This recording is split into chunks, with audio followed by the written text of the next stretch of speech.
afternoon, Doctor. How are you? Thank you very much for seeing us. This is my colleague who covered and reported the Republican convention. Okay. Have a seat over there. Okay. Ambassador John is sending his regards. Thank you. Here you have some briefings about Romania and the notes for you. Oh, how nice. Yeah. Let's start all over again. Thank you very much for seeing the team of the Romanian National Television, the news department. Great pleasure. We are in the aftermath of the presidential elections in the U.S.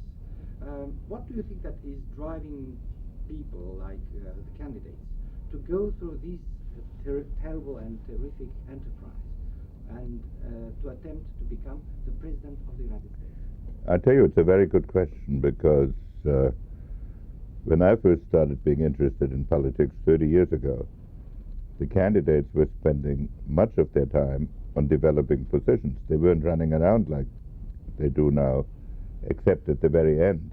But now they have to run around for 3 years, really, to collect money and to run in primaries. I think it must be, of course, ambition and wanting to be president. And also the sense that as president you can change history. And that is a great inducement. But it's a terrible experience. Referring to history, in your book you stated that in each century there was a specific country which tried to dominate along the centuries the international affairs. Actually not even tried, it wound up dominating. Yes. So, and you started with France in the 17th century and then ended up with the US in the 20th century. One obvious question is, which is going to be the dominant country of the 21st century, in your view? In the first half, probably the United States. In the second half, it could be China. Referring to China, during your White House years, Romania was a stopover in your shuttle diplomacy in opening relations with, between the US and China.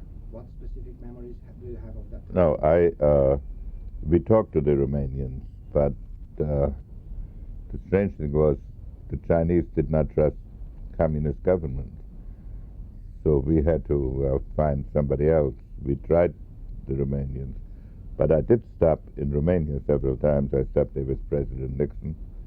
I stopped there with President Ford. And I stopped there once or twice on my own as Secretary of State. So I have warm recollections of my various visits to Romania. Having been to Romania, how did you view the changes which happened in the past, let's say, 6, 7 years? Well, I have not had the opportunity to visit Romania so far. Now for quite a while, but I'm hoping to visit it sometime in the next year. So I have no clear idea of what, in fact, has actually already been accomplished. I know that in the previous government, life was hard for the average Romanian. And I was told by your president, whom I had the privilege of meeting twice here, of what he's intending to do. What I don't know is how much has already been accomplished. Turning back to diplomacy, what do you think is the future of diplomacy in a world which is so complex as it is our own? I know that in your book you say that every century had its own problems, and life was not simple in the international affairs after all. Well, I think the nature of diplomacy has changed, at least for the big powers. In the 18th or 19th century, communications were very difficult. So you could not give detailed instructions to your diplomats. You could only give them conceptual instructions. Conversely, they could not report back every little detail. They only could report back sort of general ideas. So you had a different need. You needed a diplomat with initiative and understanding. Today, in most circumstances, at least in our case, our diplomats are instructed precisely what they're supposed to say, and not necessarily in excruciating detail about what Washington is thinking in terms of strategy. Now, this is true in relation to big countries. Now, in dealing with, say, Romania or medium-sized countries, the body of knowledge in this country is relatively small. So their there is greater scope for the initiative of diplomats. In your book again, you said that each century was marked by a certain concept, starting with raison d'etre in the 17th century, dominated by France, and ending with security arrangements going through the balance of power. Right. Which do you think is going to be, or is the prevailing concept now, and how is it going to evolve? I don't think there is a prevailing concept, but one of the things that is obviously happening is that the European nation state of the 19th century is too small for dealing with all the contemporary problems.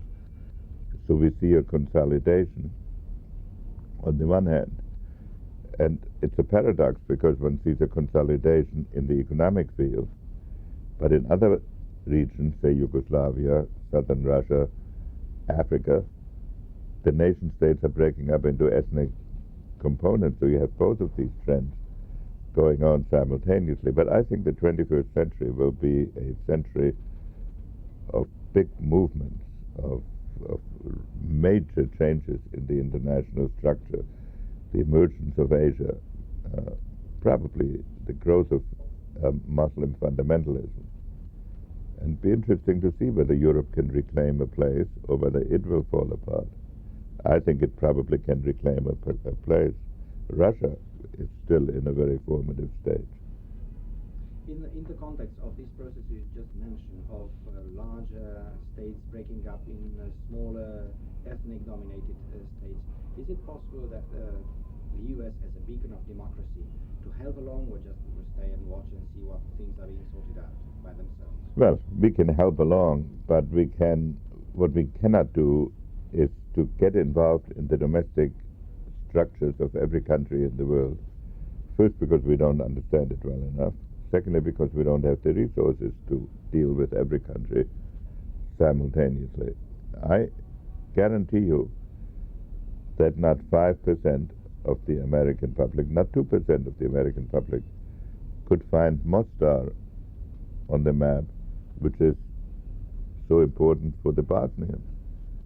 And I would be amazed if 10% could find Sarajevo on the map. The case of Yugoslavia... I don't even want to say how many could find Bucharest on the map, but it'd be much less than 50%. And not take it for Budapest. Would be true of Budapest too. There's no difference. Returning to the case of Yugoslavia, the US got involved in Yugoslavia, and the price was rather high. I mean, it's a political controversy. And yet the US is still there. Do you think that cases like Yugoslavia can pose a difficult strategic question for the US policy? Well, within the next week, the United States has to make up its mind whether to keep the promise to pull all these troops out within a year. I think it's a promise that cannot be kept. We cannot withdraw the troops within a year. Then, once the troops are there, we have to decide what they're supposed to do. Some points of view hold that we should go and arrest the war criminals and forcibly unify Bosnia. I personally am of the view Bosnia has never existed as an independent nation in history. And if we started losing American men and women in order to unify Bosnia, the public support would rapidly disappear and we'd be forced to withdraw our troops. Do you think that the NATO expansion towards the east is one of the ways in which the US can remain a major European power and yet not get physically involved in the European crisis? Well, there's some European crisis. I don't object to our being involved in Bosnia. I object to our getting involved in a civil war in Bosnia in order to unify the country, and I think that will be true in Britain and France and Germany as well. I am in favor of NATO expansion, not because it keeps America involved primarily, but because it defines where the limits of Europe are. What chances do you give to Romania, for instance, to become a full member in the Who? coming years? Which country? Romania, my country. I personally am open-minded on the issue of whether Romania should become a member of NATO. I thought one problem is the people who want to stop it want to stop any expansion keep coming up with new names and then say if you can't have all of them, you can't have any of them. And once we say yes to Romania, somebody will say, well, now you've got to have the Ukraine as well. And then it will never stop. In principle, I have no objection to Romania. And I was in France last week where some senior officials discussed that issue with me. And they had some very good arguments. So if Romania really wants to come in, I think it ought to be given the possibility to do it. 95% of the population is in favor of NATO. Well, then it should probably happen. One last question, Dr. Kissinger. If you were a member of the cabinet now, what do you think that is the major challenge in the international life? Well, the major challenge we have as Americans is to define what we are trying to do and to lift our policy from tactical to strategic issues. Among these are the future of NATO, future of Russia, future of China, Muslim fundamentalism. That will keep us pretty busy for the first few months to deal with all of this. Thank you very much for being with us for this program. And Pleasure to be here. Thank you on behalf of the Romanian viewers for the time you spent with us. Well, I hope to see Romania soon. I'm sure you'll be most welcome. Thank you.